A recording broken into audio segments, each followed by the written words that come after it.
Brian James Lindsay, What's up, guys? hey, do you have? I know we're knocking on the door of July, so it's Christmas in July here at a couple of Nobody's podcasts. All right. Do you have a favorite Christmas artist that you love to listen to? Go to Christmas artist. Um, probably Harry Connick.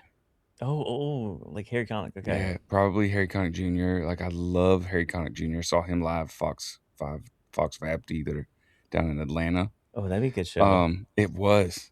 And they say that after his shows in Atlanta, he always finds like a dive bar somewhere and just goes and plays.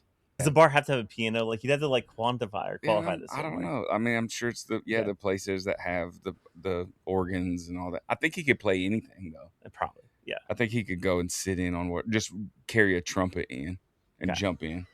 Today on the Do show, you have one?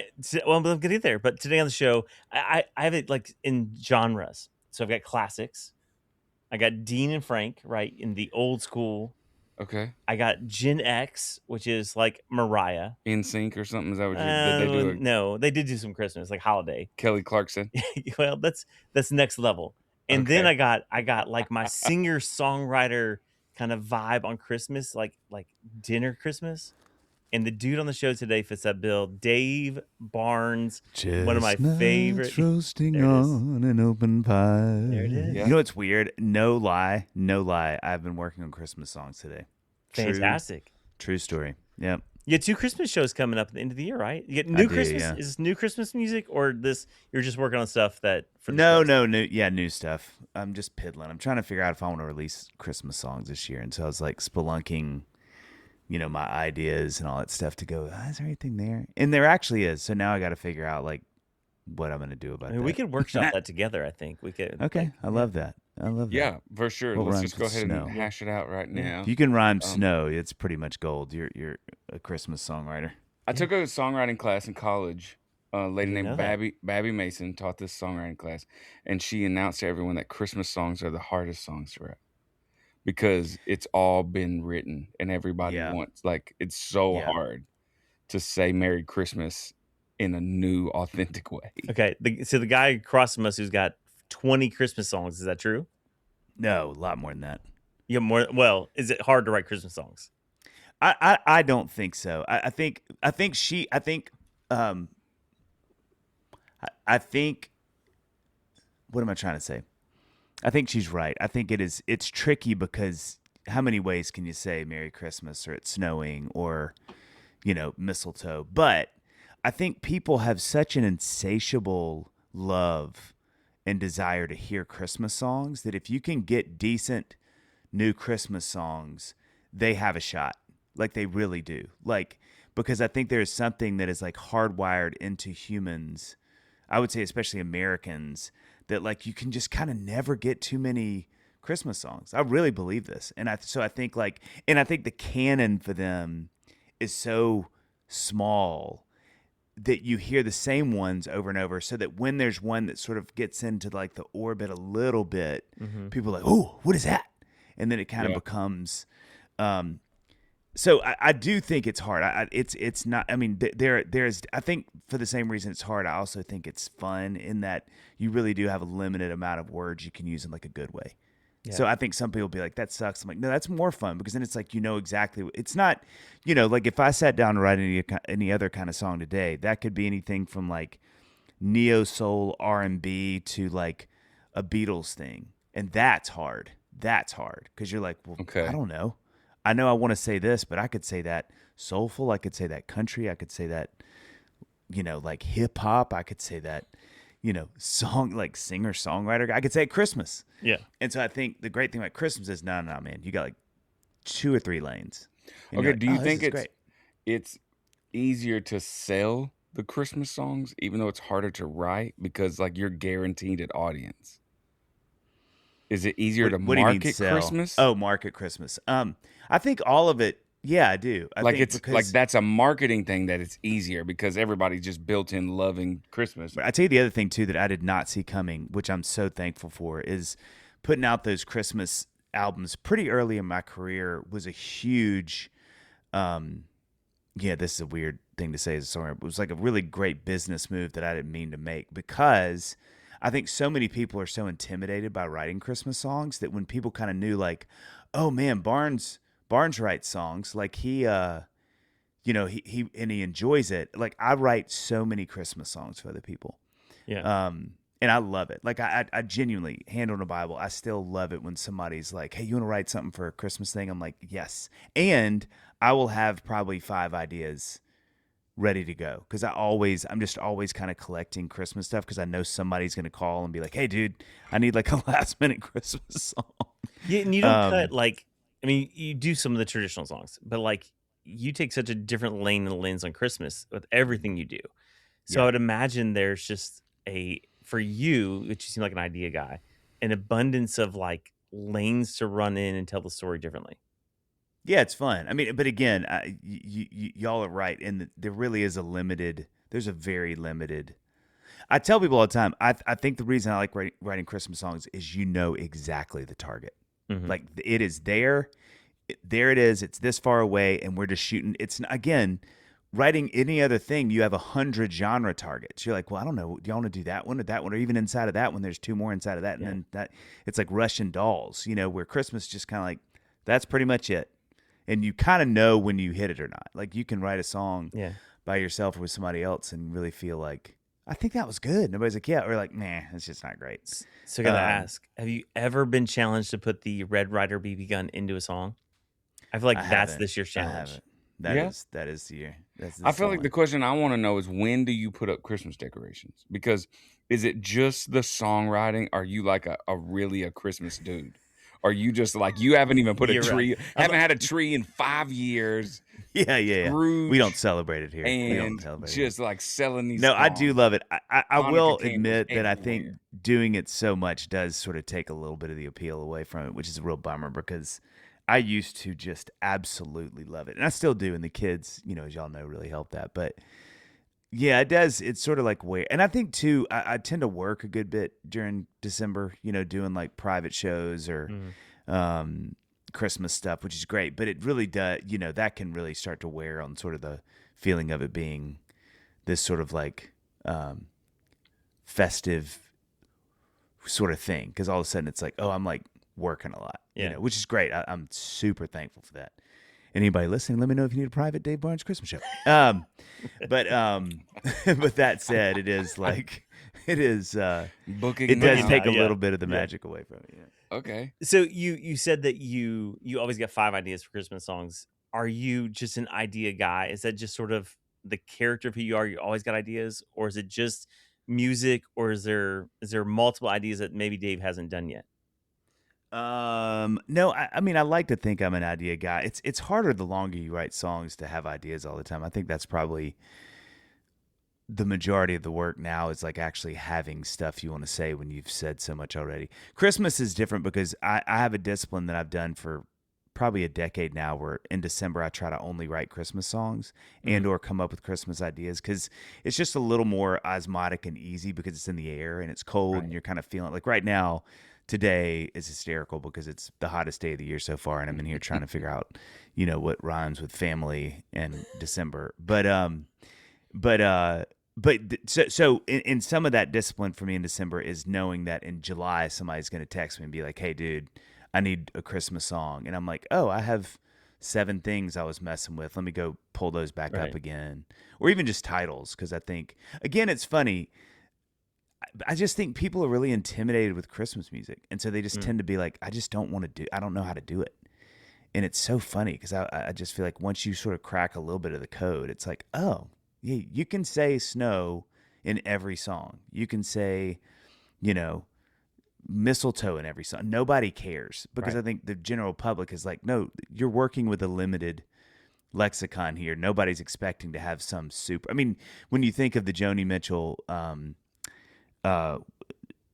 river, wish I had a river I could skate away. That song. That song is by far, I think, probably one of the most profound Christmas songs, but it's not really a Christmas song. Yeah. It's really a song that's got the word Christmas in it, so it makes the canon. But I think like nobody, I don't think the population is sitting out there going like, we need like a Leonard Cohen Hallelujah, but a Christmas song. Like, no, man, it's like people just, I feel like people are like, no, we know that's too hard. Don't do that. Just like give us a fun little ditty, But I feel something like that's kind of heartfelt. Hallelujah like became a Christmas song. Like Pentatonics and some of Yeah. these other people were like, Yeah, let's that's right. make that Christmas. And like all of Yeah, a sudden on yeah. my Sirius XM, it's on all the time. Yeah, I know. It's again because I just don't think it's really hard to get songs into that pantheon. And so I think people are always trying to see like, hey, can we cheat it in there? Can we cheat this song Right. in because it says like December or snow, you know? Or it feels which I'm good all for. listening when I'm cold. Yeah. Yeah, there you go. Honestly, it just Yeah. has like a Christmas feel, which what is, you know, there's like reindeer bell. I don't know. Yeah. sleigh Bells. Yeah. This song makes me want to put a hoodie on. Yeah. So let's go for it. Isn't that a lot of hip hop? I thought that was Seattle sound, the Seattle grunge rock. I was gonna say Yeah. or hip hop. Yeah, both of those things. All right, 90s hip-hop. whatever, guys. I hate both of you. Yeah. So Hope all your hoodies get holes in them. How They about do. that? they're more in vogue that way. They're more in trend that way. They are. There's- Okay, but don't you think there's something about Christmas songs though? When you start writing a Christmas song, you feel like you're competing with like White Christmas. Like you feel. Yeah, but like you're- again, I can't. I really believe this. I honestly believe this. I think people want something else than that. I think they listen to most Christmas music because there's not other Christmas music to listen Yeah. to. I really believe that. Yeah. And I think if you can write something that, well, I mean, I'm gonna give you a crazy hot take. I think something that a lot of songwriters get wrong. I'll show you. Hold, please. All right. Live music with Dave Barnes. I'm So stoked. what people, I think.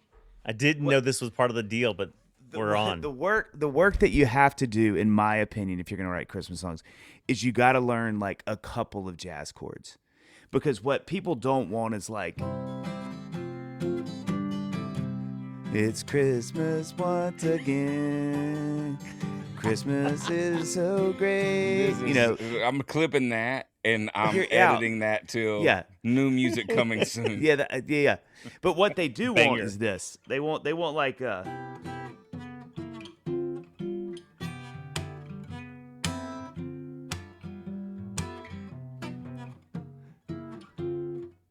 if you can do that, you can write 150,000 Christmas songs.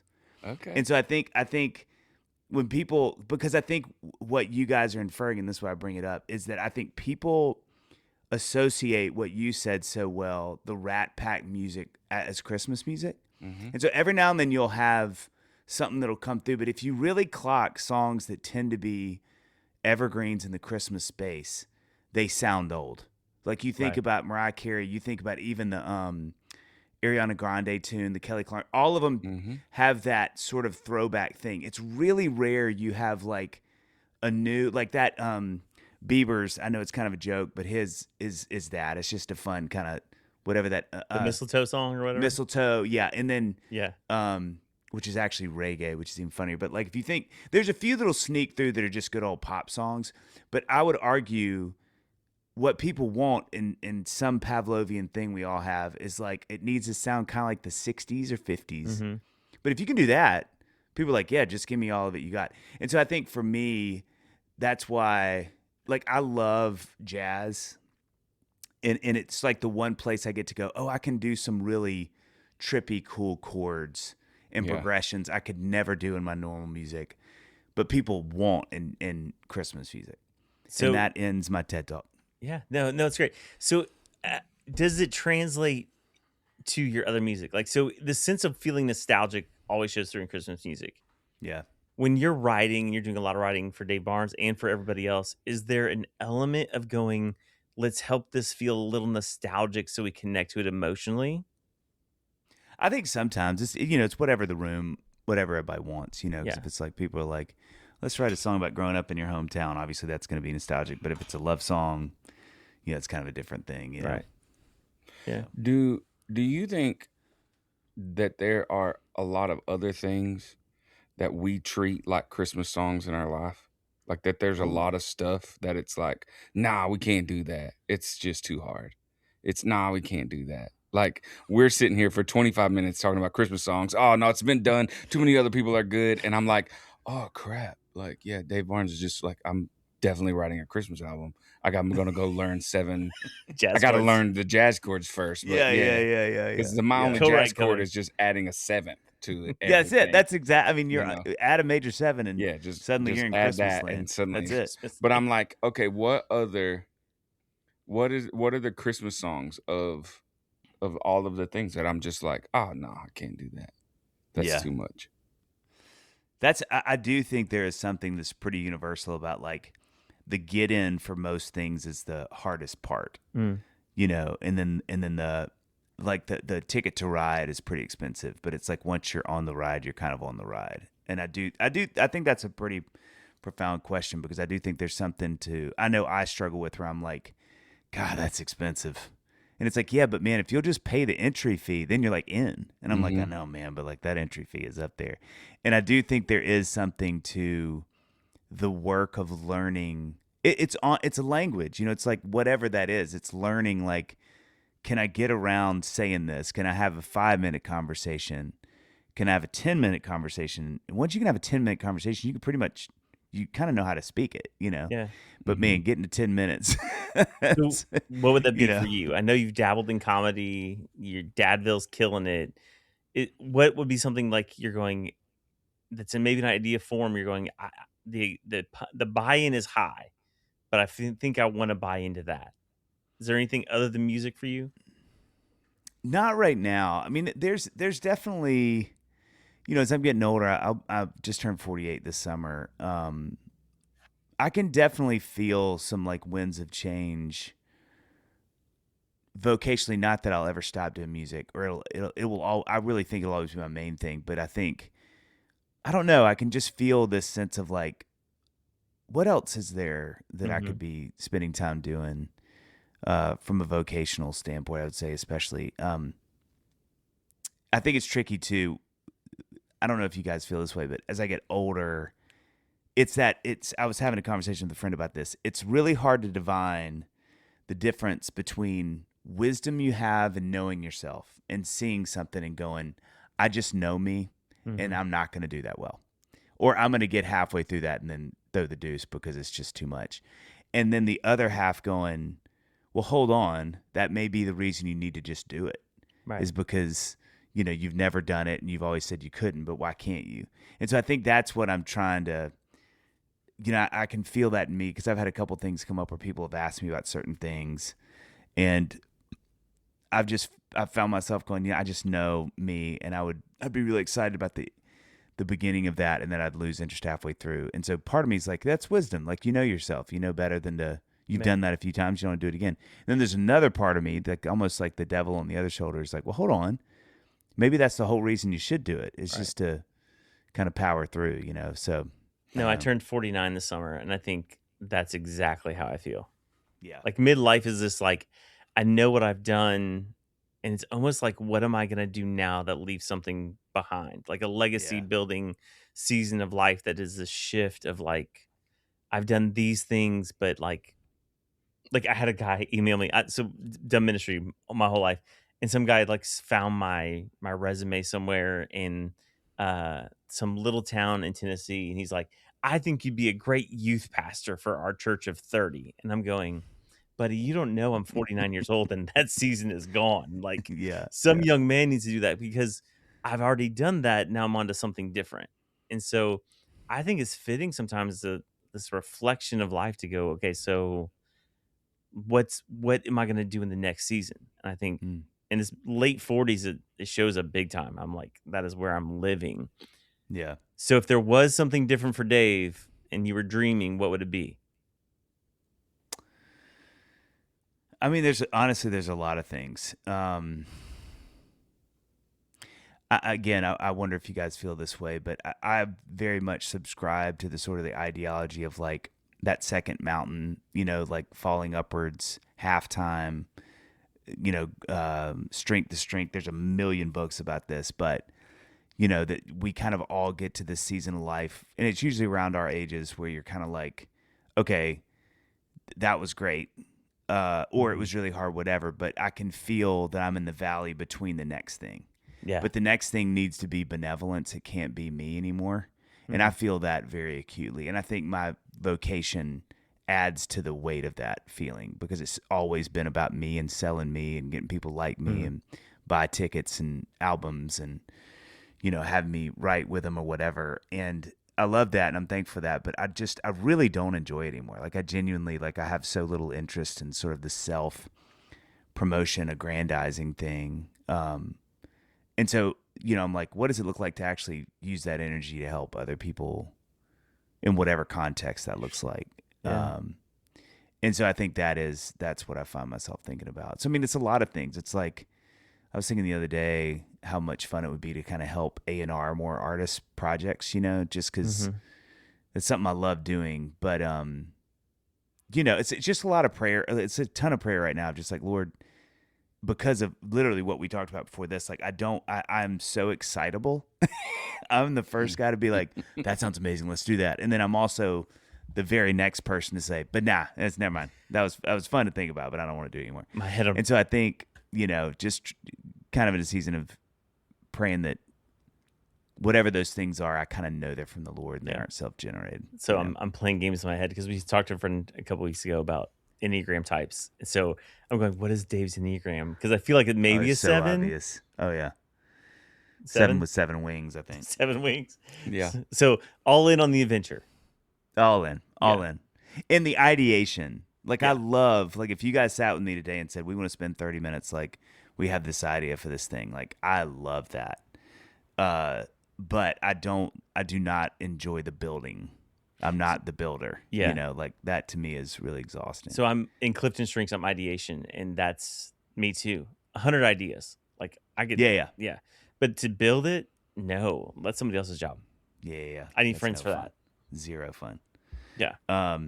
And like y'all, I also know my energy is just really different these days. It's like, and it's not like I'm dying tomorrow, but I just know better than to be like, oh, my life doesn't have space for that. Right. It just doesn't. Or I just don't have the energy. I'm not going to, after the kids go to bed, want to spend another 2 hours working on that. I'm like, nah, I want to go to bed, Right. So I think to being wise enough to sort of know those things and what commitment of my energy and talent and time is, there is wisdom around that where there wasn't, I think, for a long time. Do you think the people who will climb that second mountain or who will do the thing, the next thing, really like risk it? Is it people that have like an extreme amount of belief in themselves? Or is it people who are just like not afraid of risk? Like they're just not afraid to lose? Like, is it that they just got so much confidence? I know I'm going to kill it. Or is it just like, why wouldn't? I mean, yeah, who cares? Like, let's risk it. I think I love that question. I think I don't know. My suspicion is that, and this is what a lot of these books say, is you've kind of done, the first mountain was that thing. It was like, this is what I want to do. And you go out and you do it. You have some wins, you have some losses, but ultimately it's Solomon's quest of realizing like that just didn't really do it.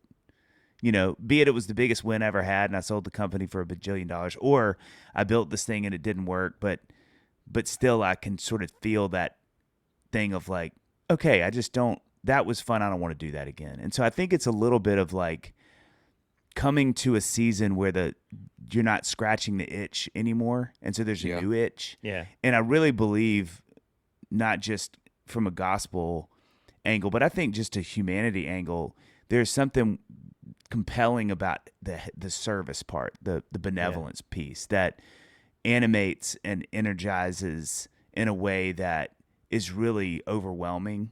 Because it's kind of like, I've done the thing, that was great, and I'm probably still going to do it, but I want it to be more others-centric, know, and I think that becomes a real gasoline for that second mountain adventure that's not so me-centric and what's my next company I'm building to sell to make even more money, or I think I think the excitement of how God made us to be really puts the wind in the sails of that second mountain. That's what I think. I don't know yet. I'm still merely in the valley staring up at that mother. But but I think the books that I've read tends to be, that's kind of the thesis statements of those books, is kind of like, if you'll let it. And I think what you're inferring with that question too is I do think you have to choose to do that, because I think I only know men because I'm one, but I think a lot of men kind of go, that's risky because it's not about me and it's about other people, and that's a little weird. And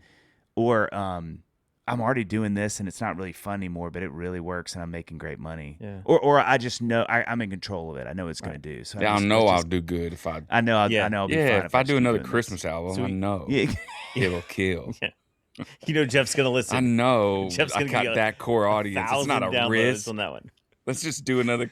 Let's just sit around July and write Christmas songs. Well, I think that's one of the things that's so y'all aren't asking this, but it is something I find myself thinking about. Is I think that's one of the hardest things about being a 48-year-old singer songwriter is, I just have so much more music I want to make, but it's a little different. It's a little more adventurous. It's more chords. It's different, sort of genres and things. Right. And so at some point I do have to sort of square up with that and go like, I want to do new and different stuff, but I don't know if that's what people want.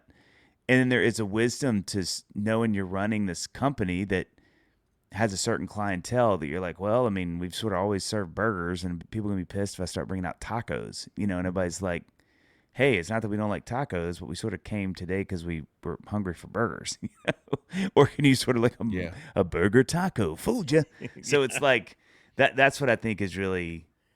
I told a really good friend of mine this morning. I thought this was a funny analogy. I thought of this as I was sort of walking and praying this morning. But it's like, I think as a 48-year-old singer songwriter that's still continually writing a lot of music, it's kind of like it sort of feels like. If the people who listen to me are the people that come to my restaurant, right? It's like I'm bringing them their 12th side at this point, and they're just kind of like, "Whoa, man!" Like we were actually full 7 sides ago, but I just love making food, so I keep bringing it out. Yeah. And I'm like, "Hey, I know, but these fries, so these are check it out. These are actually feta cheese and cumin," and they're like, "Brother, man, I'm sure they are great. We are." Absolutely stuffed. And so I think there's something tricky to that as a singer-songwriter. I do feel that very acutely, this feeling of like, I just want to keep bringing y'all food. And people are like, hey, listen, we love your food. That's why we're sitting here in your restaurant. But like, we are extremely full. You mentioned books. I just finished your buddy John Acuff's Procrastination Proof. I don't know if you've read it through yet. But he talks about risk tolerance. And so we've had a couple conversations with artists who are trying to make it in Nashville, who are like 19 or whatever. They've got nothing to lose. Oh, nothing. Like this one, Kylie Small was her name. She's at Belmont. She can go home to Big Pop and Honey in Louisiana and be just fine, right? She got nothing to lose. But at our age, the risk tolerance is way higher. There's a mortgage. There's kids depending on us. So the wisdom in taking the leap, and Brian and I have been talking about this because things we're doing and things we're pursuing or maybe want to pursue or trying to hear from God on in the same way, like our risk tolerance feels a lot less. So we can't just pack it up and move to Nashville and chase a dream. Yeah. But can't. But at the same time, I don't know if I buy it. I know we're supposed to be like, but you're a missionary. No, but here's the thing. I think I have this core imprinted memory. Okay. When I was like, I don't know, middle school, I can't maybe 6th grade or something, and we had to drive to go to this school, and there was a baseball team that I didn't make, but I was the only person who could take this other kid, and so they let me be on the team because he was great, and I was his ride, right? And I was really kind of too young. So we're on this baseball team, and he's a star player. He's fantastic, and he's a good friend for me, and I just get to be on the team. Last game of the season, it's like championship game. I sat on the bench the whole time, but whatever the rules were, everybody has to have a turn. And so it's like bottom of the 9th, bases are loaded, and I have to go to bat. Okay. And I don't want to be there. I just want to be on the team. I don't want to be at the plate, but they're making me, and I look down third baseline, and the coach all season has given me the same signal, which is just 2 arms crossed. Take. Like, don't, and that means don't swing. Yeah. Like, don't swing. And so I was like, okay. So, man, they throw strike, and I was like, okay. And I look back, and he's like, don't swing. And I was like, okay. And it's another strike. So now I got 2 strikes, no balls, bases loaded, bottom of the 9th. Like, we need this hit. to win, and I've just took 2 strikes. And then I'm standing outside the box, and he gives me the signal with the other hand. Is it swing? And I looked at him, and I shook my head no. And I was like, no, I'm not doing it. I'm not swinging. And everybody's just standing there watching. I was like, I'm not swinging. All season long, you told me not to swing. I've never swung all season. Now you're saying swing. And then now he's doing it word like swing. And I was like, And then the ump's like, you got to get in. And I was like, no, this is not fair. If we were going to let me swing, we should have given me 3 shots at this thing. This is not okay. This is child endangerment or something. I don't know. It's a problem. And so I get up there and like I swing and obviously miss, and we lose the game. Oh, And I remember my friends crying in the dugout. Of course. I remember the coach circling us up after, talking about how proud they were. And I was just thinking back to like, this was your bad, coach. You did this because you made me watch 2 pitches go by. And as I got older, there is a thing to my life that it's like playing not to lose guarantees a loss. Right. Yeah. And at 42 or 47 or 48, I'm like, we think I can't do that. But listen, you and your family can be fine in a single wide trailer. yeah, it's true. You can be so happy. You don't have to be Right. off 12th Street or whatever. Yeah. You don't have to have nice cars. You don't have to have this. And it may impact your kids even more watching dad chase a dream instead of dry up on the vine and Yeah. some job he hates. Yeah. Right. But we've been told, listen, that's really risky. And it is risky for the people who are terrified of risk. But you talk to somebody who's not terrified of risk, and they're like, yo, it seems like opportunity. Seems like a good thing, Dave. Do it. Yeah, write that Crazy Jazz album, because I bet your audience is aged with you, and we're ready to see what else you can do. Yeah. So let's. It's I love that. know. I love that thought. I think it's true. I think for me in the next season, if I felt that, it would really need to not be a lot about me. You know, I think if it was another adventure for Dave to like, you know, sort of feel better about himself or to try to rejuvenate something in me that I've gotten insecure about, that I don't love that. I think I'd be very cautious of that energy. Like, babe, you know what we're going to do? Instead of, you know, paying for private school next year, we're going to pull them out and I'm going to make this crazy album. I'd be like, now, if you can tell me how you feel like God is telling me to do that and there's a benevolence piece to it, I'm a little more interested in that. But I do think the wisdom as we grow older, for me at least, is there's a really different thing to being called into something and what God wants you in that thing, that I think you're exactly right, you know, where he's going, hey, swing, keep swinging, keep swinging, keep swinging. And then my ego, my pride, my insecurity sort of dreaming up things to make me feel better. Because I don't, and you know, there's a really fascinating. I heard this guy teaching on this not long ago, but just this idea that like, what are the things that God's kind of like, hey, I never called you to be there. If you're sitting there mad at me, it's kind of like it's like you and your coach. It's kind of like, well, you told, you know, don't put this on me, man. Like I told you to swing the whole time. You know, it's like, Yeah. it would almost be like that, where I feel like I heard this guy teaching on that. He's like, you know, he looks at some of the seasons of his life where he was a missionary where they didn't go well, and in like one of them, the Lord specifically said, hey, I never asked you to come here. And he was like, oh. And so I think that is wisdom. So I think there is a piece that's like, what does adventure look like? What does risk look like? What are the things that God's calling us to? But I also think just as potent is being careful of this sort of like, I'm bored, or I need something new and I'm just making this up for me. Yeah. And I'm putting my whole family at risk because of my inability to sort of maintain Right. or to, you know, stay the course in a really boring, hard season. Yeah. And we got good wives who cheer us on. So where's Annie at with you in that? Like if you go to Annie and go, I feel like I'm moving this direction, and it's maybe low risk, maybe not taking the kids out of private school, but where would Annie be landing with you if you're like, I got a new adventure?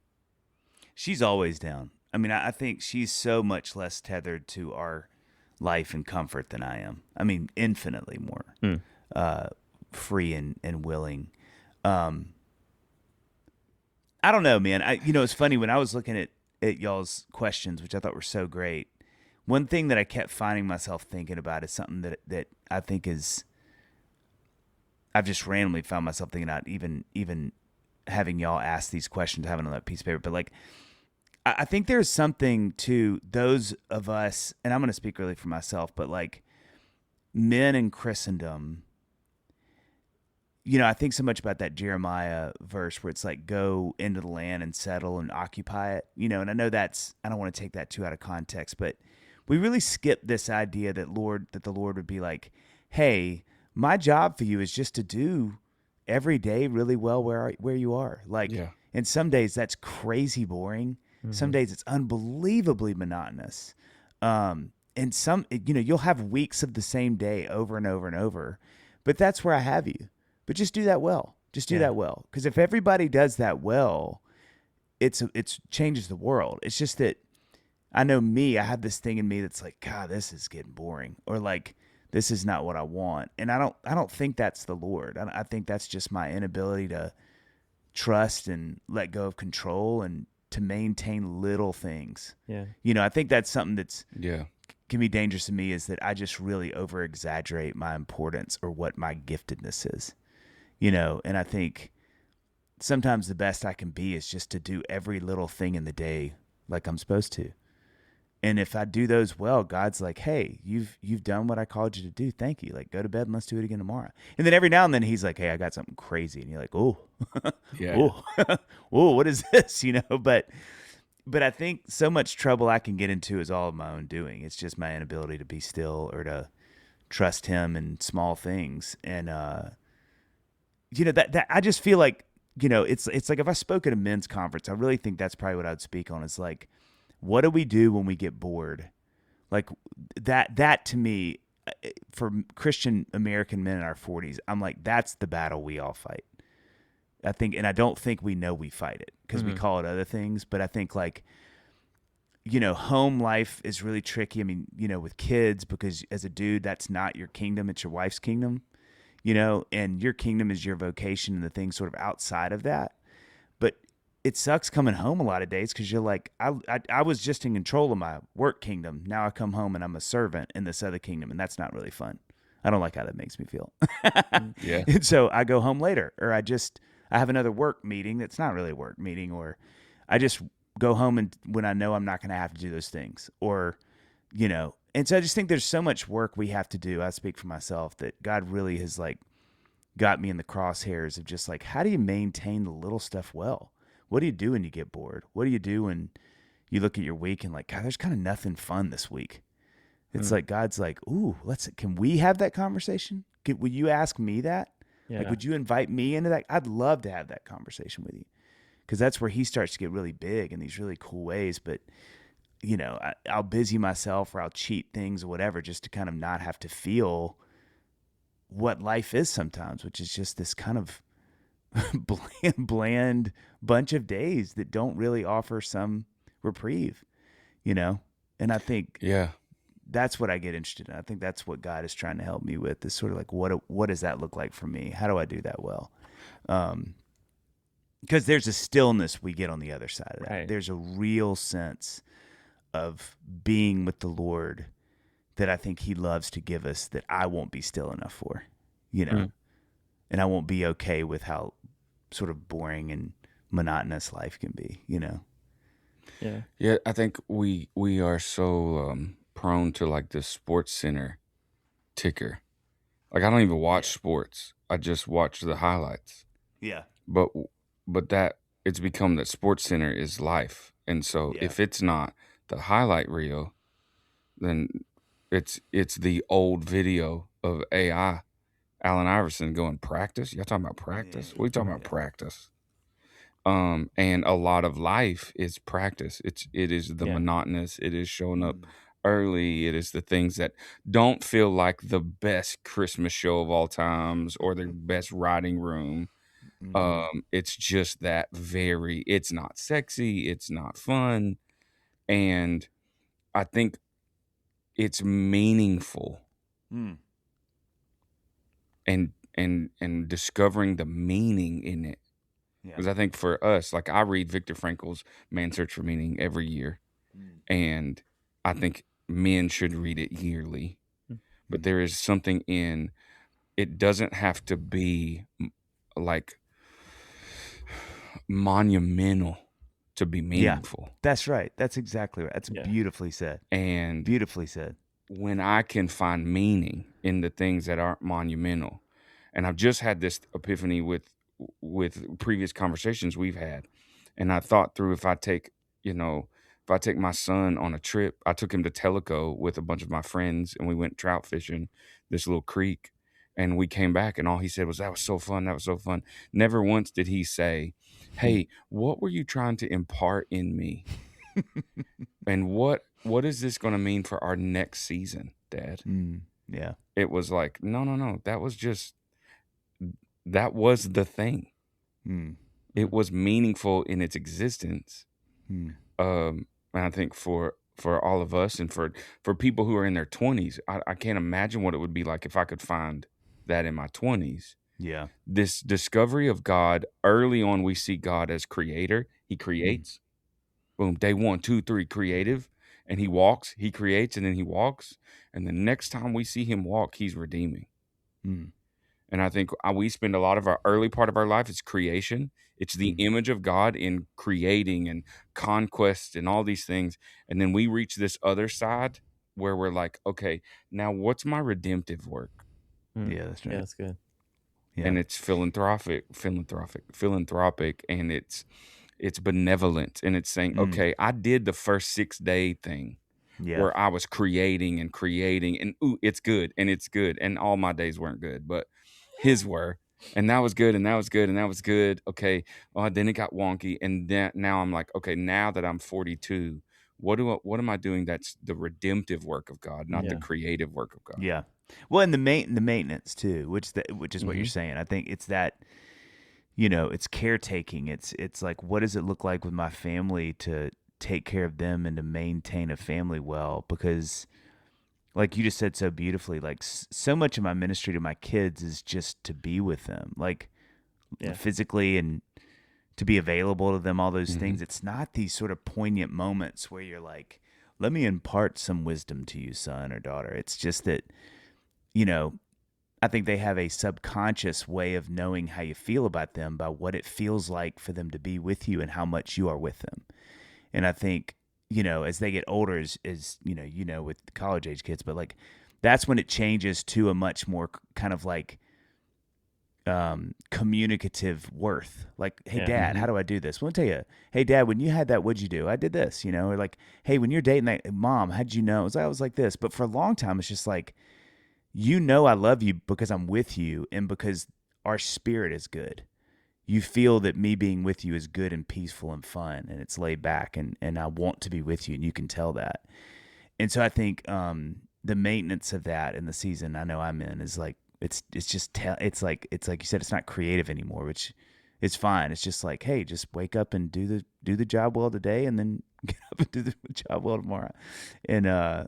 And I think it's not like you said, it's not sexy. It's not this thing, but I think that ultimately what I'm trying to say is I think that God, with me at least, is like, I would love for me to be enough for you, whatever the moment feels like. Yeah. And I think on those days where it's just, I'm like, I can't find anything to look forward to, or it's just like, I can just feel the Lord going like, hey, will you invite me in and let me be a part of this so that you can feel my presence and my joy in you and my love for you, and those things, even on days you're like, yeah, this is a bummer of a day, that I can go, you know what, the Lord, you're with me. I feel your pleasure in me, and that just, I feel myself breathe.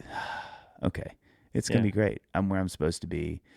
And it's hard, but I do feel that the older I get. I can feel this sort of like twitchiness if I'm not careful. Well, at 48 we start to get 50, just being present for 2 or 3 years feels like a big risk. Oh yeah. I should be doing something. Yeah. I'm 48. I better do minutes. it. And just sitting and having meaningful moments, not doing something that's conquest, feels like a risk. Yeah, I mean, we just passed Father's Day, and my wife is like, "What do you want for Father's Day?" And like, at this age, I don't want anything. Like, I have nothing I want. And I was like, "I want some corn on the cob and grilled chicken." Like, Me. like No. for real. And the kids that were home to be there, and so 2 of the 5 of them We were are there. very different. And yeah, You and I are very different because my wife says, "What do you want for Father's Day?" It's definitely things I can't say on this podcast. Hey, Hey. which you know what? One of my I did not wanna ask do- for corn on the cob. I promise you that. those are implied, Brian. Hey, Those are- can I tell you? Can I tell you? I want to do a stand-up bit Yeah. on this, but it's too risky. Isn't it funny? It is not lost on me that you take a Father's Day and a dad. Everybody knows what dad wants. Mother's Day, on the other hand, is completely the opposite. Right. I want to go away. I want to be alone. I want Yeah. to be nowhere near you or the kids. Mhm. And I'm like, isn't it hysterical that for a man, he's like, there's one thing and it's very close. It involves being very close to you. And a woman, you're like, anything you want, Mother's Day. She's like, I want as far as I can be Yeah. away from this family. I want the thing that got us to fatherhood. Yeah. Yeah. Can I have a spa with a stranger that won't like, speak yeah. to me for an hour and I a want half? strangers That to touch me, That just doesn't not speak you. English. I want a man to touch me, just not you to touch So- me. I want you to Anyways. pay him. Father's Day. Yeah, I want you to pay a man to touch me. That's My what I want. gosh, this is so sideways. For those that might still So be back listening, to corn on the cob with you. And, yeah. So those that might Yeah. still be listening at this point. But I just wanted what I wanted was just my kids to be present, right? Yeah. And that was gift enough, and Mm. it's something I had to process and go like, if that's what I want, is that not at maybe this stage what God wants for us? Just His kids to be present. Yeah. And I think I've been doing for God for a long time, serving His kingdom, and I think maybe He's going. Maybe I should do more sitting than serving at this point. Mm. And we had the Mary and Martha conversation a couple weeks ago Yeah. with somebody else, and I don't know that there's anything wrong with being Martha and serving, but I think sometimes there's a reminder that maybe in some seasons we got to sit sometimes. Well, it's and I think y'all had a question somewhere around this that I found myself thinking about, but like we really have to divorce ourselves from this notion that God needs us to do anything. Yeah, I mean, that's what a colossal piece of theology that is that like, you know, I need that God is like, if you don't do this thing for me, it's all going to fall Yeah. apart. But instead, what He really wants is to be with me. And whatever comes from that, I'll probably know what to do because I will have been with Him. And I know Yeah. it is his what He wants from me. But I think, you know, I get that backwards and I do all the stuff. And I'm like, hey, just checking in. We good? And he's like, hey, can we get him in? And I'm like, sorry, I got to go do some more stuff kind of for both you and I. And he's like, oh, Yeah. okay, well, see ya. And I think the kingdom vision to me as I get older is so important because it really is this idea of like, I just have such a, I mean, it's humorous, but I just have this feeling that we're going to get to heaven and these things that we were really like, man, I just crushed it for JC on these couple things. And he's like, dude, those were great. So you know what I really loved is that, remember that afternoon you and your daughter sat on the front porch and like chit-chatted for 30 minutes? And you're like, yeah, he's like, that's a big one. That was a big one. Like, way to go. And you're like, really? He's like, yeah, like you were just available and kind and that was a ministry to your daughter. Yeah. It really it developed her brain in some frontal lobe ways, and you're like, "What? Yeah, but what about when I went?" And he's like, "That was good. That was great."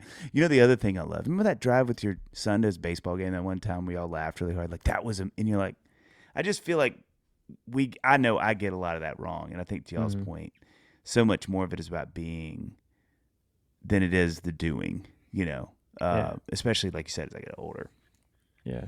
Yeah, I wonder if abstractly we thought about heaven and the currency is like kindness. Right? And so Yeah. like you're making deposits in just kindness. Yeah. Right? The lady who accidentally pulled out in front of you in the parking lot and looks at you terribly and you're like, oh, you're good, you know, instead of like Yeah. the other options. With your hand. The other way. Yeah, the other waves. Instead of, nah, you're good. This lady The other way. this lady at Home Depot hugged me. Wow. Like, which I hug people. I didn't know her, That's an interesting start to the story. but she hugged me. I go to the register and like I'm gonna pay with cash, which is weird, anyways. And so I have cash and I'm checking out, and the little cash machine doesn't work, and it lights up, and the associate is on their way, right? So this lady comes, elderly lady, she's there working, And she's like, oh, I can fix this. And so she does something on screen. It doesn't work. She's like, oh, I'll fix it. Hold on. And it still doesn't work. She does something and it doesn't work. And I was like, listen, it's okay. It's no big deal. Like I'm not even in a hurry. Like I'm relaxed. She's like, I'm so sorry. I'm so sorry. And she tries something else. She says, I'm going to have to call somebody. And she gets on a radio and it doesn't work. And I said, I can wait. Yeah. Or I can check out somewhere else. She goes, oh my gosh, thank you for being so nice. And this lady hugs me. And I understand the assignment, right? Because I hug people. And so, like, that lady hugged the right dude that day. Because I hugged grandma right back, just tight. And I thought, I don't know if I hope he was watching me play guitar the other day at church. But, like, I hope the Lord saw that. Yeah. Like, I hope he was watching on that one. Yeah. Because that one felt like him. Mm-hmm. Yeah.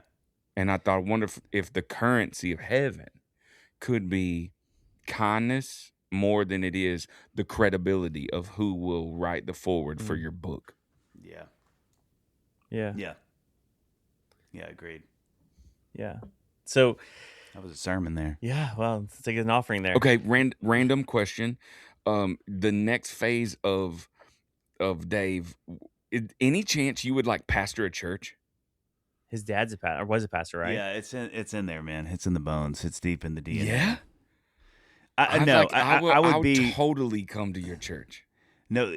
What would need to happen to me is just like let me every now and then kind of pop in and say something and then pop right back out. That's pastoring. You didn't know? Is that not what that nowadays, bro? That's, Oh, you mean mega church? Yeah. That's just You're saying that's mega what- church National, pastoring. that's what pastoring is now. You just It pop is. in, say a few Yeah. things.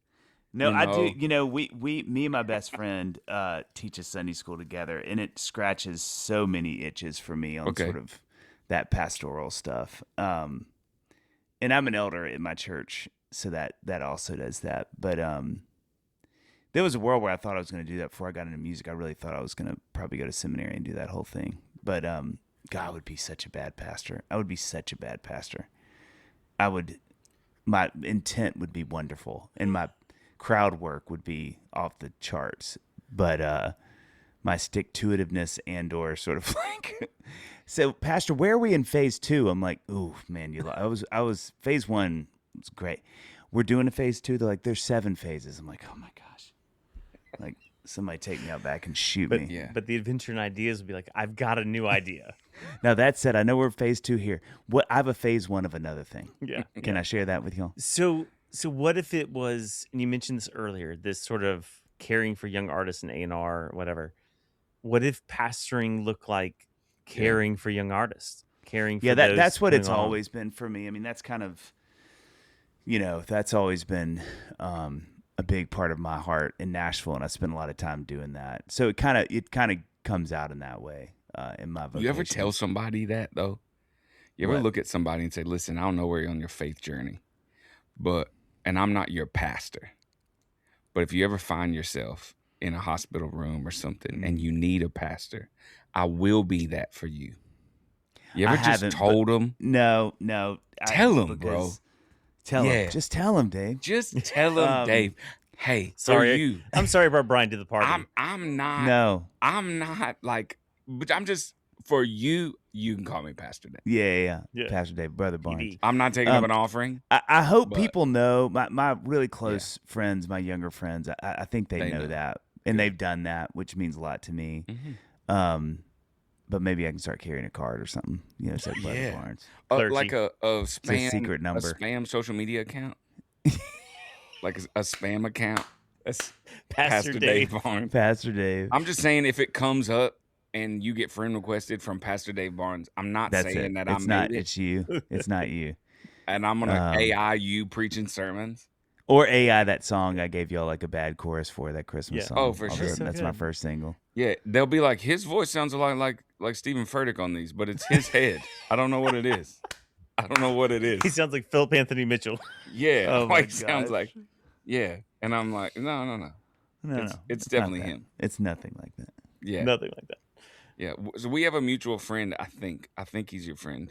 You were on his podcast. He shouted a couple out. times. He got shouted out He in did. the latest episode. Yeah. Yeah, Who did? No, I'm confused. Dave Barnes did the last episode. Dave Barnes shouted him out. No. On the last episode of the Great Song podcast. Okay, so Rob Oh, Alley. of course y'all know Rob. Yeah, from Lee, right? Yeah, well, I lived at his house for ages. Like they're like family to me. Oh, I love him. Yeah. We text, he and I and JP Mosier text about every day. We have Rob is the best guy. We have a music text thread, and it Mhm. is, you've never in your life read more nerdy things texted by grown men than what is on that. So I introduced Rob to you. So I owe you. I owe know, you. So I was like, yeah, because Rob knew all these obscure people. Monty Montgomery. I'd never heard of that. Oh, dude. man. Like just Monty Montgomery. right. I heard him live God, that is in a Lexington, Kentucky. One time. throwback. Yeah. So Monty Montgomery. There's all these different people I'd never heard of, and so like the only one I could offer was there's a guy named Dave Barnes that I know, and he's like, who? And now, Hang on. Which you knew Dave when? Like early Dave? Like yeah, I guess. Oh, that early- would have been really early. Yeah, it Rob's was listened for a because while. Rob's known him for ages. So this would have been early years. Okay. Yeah, wow. And- I love those guys. great Yeah, no, guys. I was listening to them today actually, the latest episode of the Great Song podcast with I think it's with Five for Fighting and Edwin McCain. Oh, or yeah. something. And they were like, and I think it was JP or somebody's like my top 3 artists, and you got named in that list, and I was like, oh, I'm going to talk to that dude today. Dave getting the shout guys out. were- yeah. You guys would laugh. I mean, literally, it is. So this is true story. What we texted about today, and this is kind of how these text strings go, is that somebody will be like, dude, I was listening to this song. You ever notice that there's a tambourine on the bridge, but that's the only place? Or like today, what the real conversation was, is JP was talking about having heard Baker Street. Oh no, that's Careless Whisper.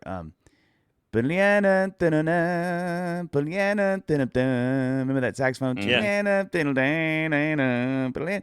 The huge song. It's called Baker Street. And this is how this text string goes. JP says, I heard Baker Street today, and that makes me ask the question, what are the other songs where the instrument hook is a bigger hit than the actual song?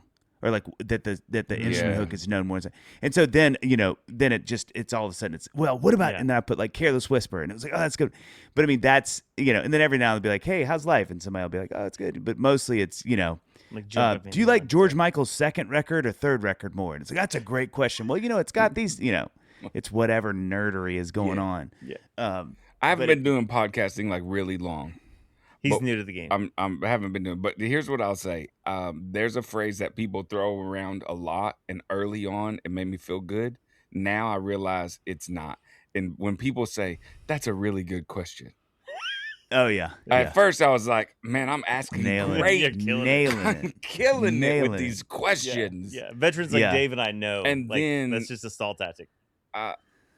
I'm like, man, there's no way I'm batting 1,000 on these. You know what I've I've learned is started actually asking what really you want to dumb hear. questions, see if people will still do it. Yeah. Man, that's a really dumb question. The one that I think is John and I always laugh at that we love hearing is like, oh, nobody's ever asked me that before. I'm like, oh, that's good. That can be bad too, Yeah. but that feels a Yeah. little more like you're kind of like, oh, okay, that feels a little more Yeah. like maybe we did say something potentially. Yeah, so like when interesting. I asked Dave Barnes, boxers or briefs, he's like, nobody's ever asked me that before. Oh, wait, what a great question. What a fantastic. I'm glad you asked me I'm that. 100% sure probably him and John have had that conversation on Dadville. Oh yeah. Yeah. 100%. Oh man, yeah. So speaking of Dadville, let's talk about that. You guys are several hundred episodes in now. Yeah. I think. Couple hundred. Has there been a favorite? Is there somebody you just love talking to on your show? I know you're gonna roll your eyes when I say this, but it's true. There've been a lot. I mean, yeah, it's there's some stereotypical ones. I mean, having Matthew McConaughey on was really fun. Obviously, Leanne Morgan I bet that is was good so time. freaking funny. I mean, you just laugh the entire time. And then there's, John Mark Comer, who I love. It's always fun. We just had Tyler Staton on. I feel like there's kind of like genres of enjoyment. So there's like Yeah. the ones you laugh a lot. Then there's like usually music ones that I geek out because it's Bruce Hornsby, and you're like, holy cow, we're talking to Bruce Hornsby. And And then there's like kind of theological ones, you know, that I feel like are really poignant. So they kind of, and then like just pure celebrity, just like, oh my gosh, this is cool, you know, that we have whoever on. Yeah. But you know, I will say it's funny you brought that up a second ago.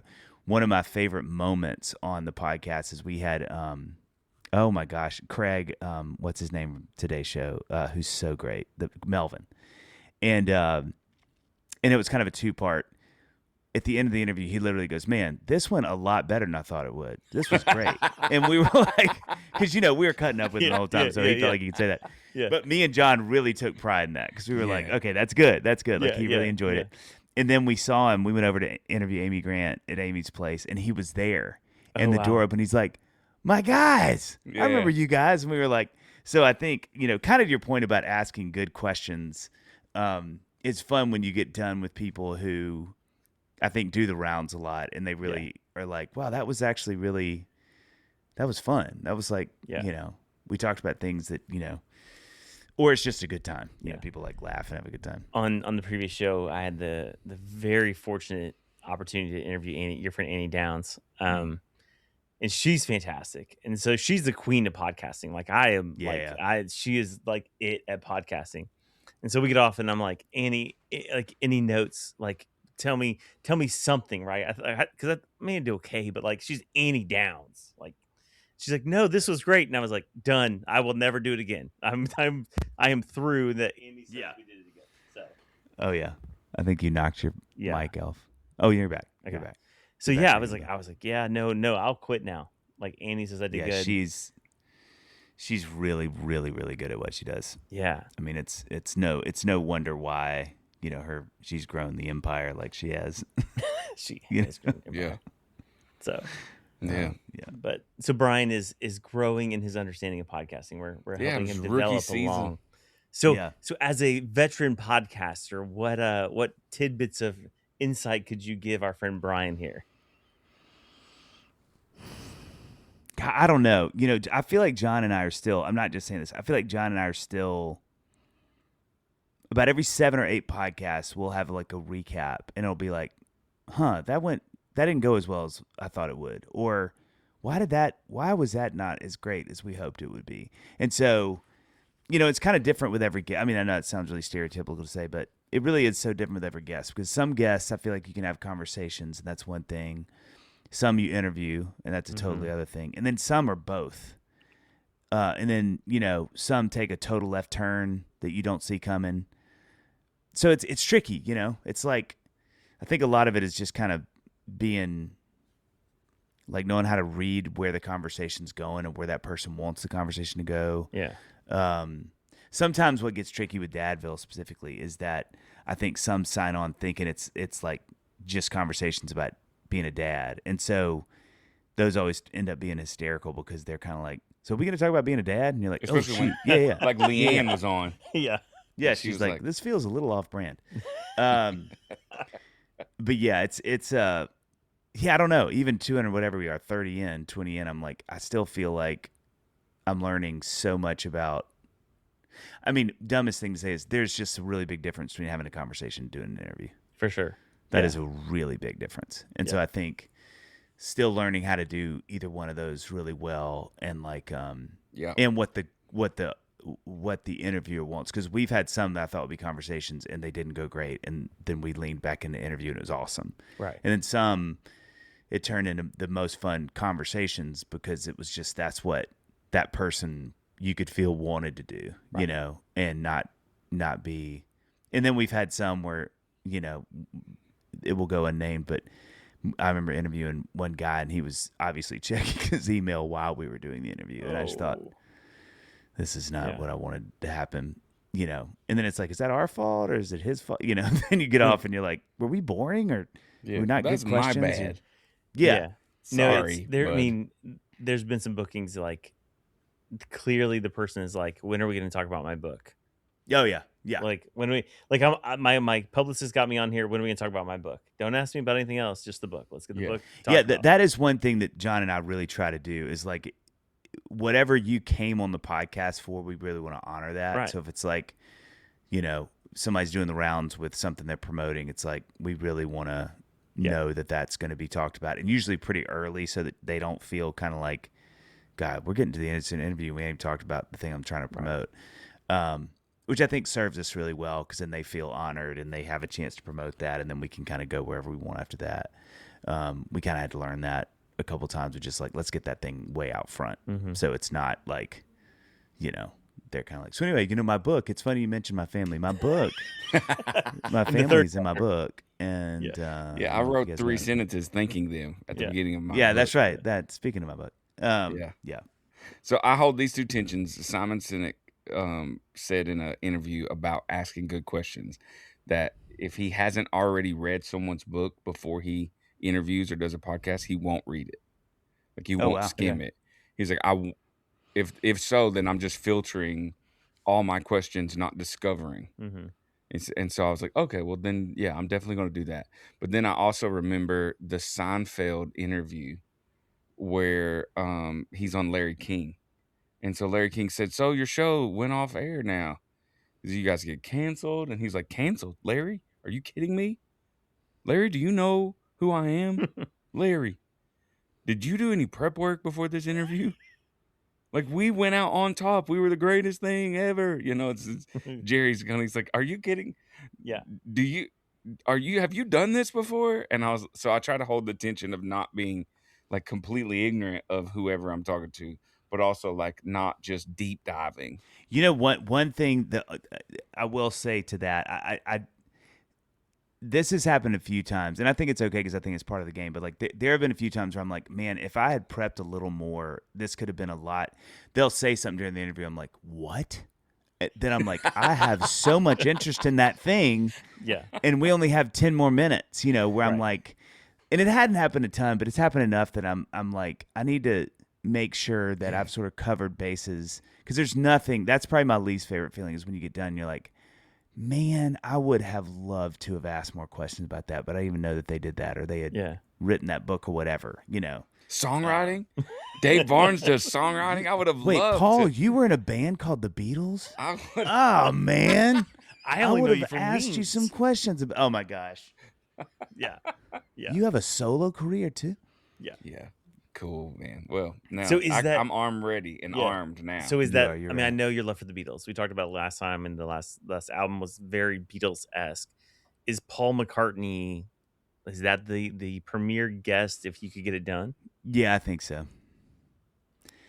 That'd probably be it. I mean, there's I'd love, John and I have, Harry Connick is one of them, like Will Ferrell, Martin Short. We have like 10 that we joke about all the time, but he would be, that'd be, I feel like tip Ferrell top. might be the right time. He's pushing this new Netflix movie or show. Yeah. I don't know who you know, but man, I know. If you could get that, that'd be lights out. Oh my gosh. That is one of those that, an E on your episode, but I know, which we've had to do quite a few times. I didn't know that was an option. Are you kidding me?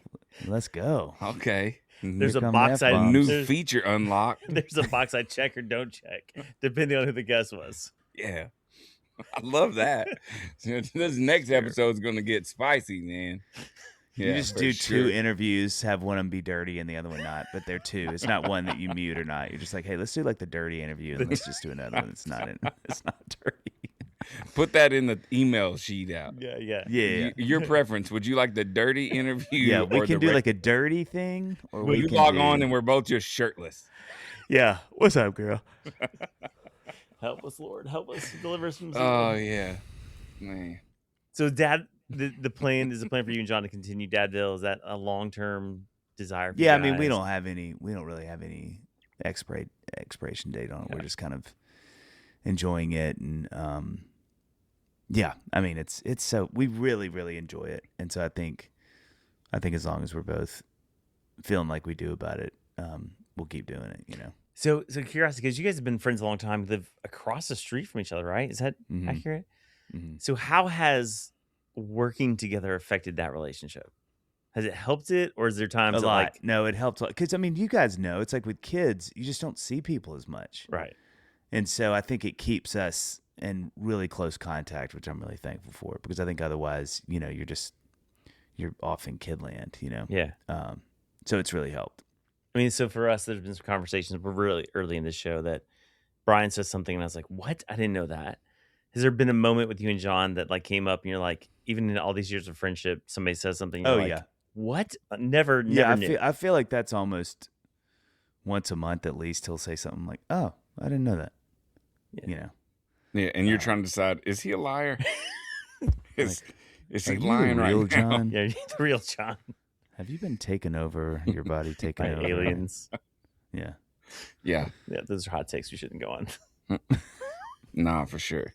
Because I got a mother-in-law who for sure believes in that stuff, but she ain't listening, so I can. Yeah.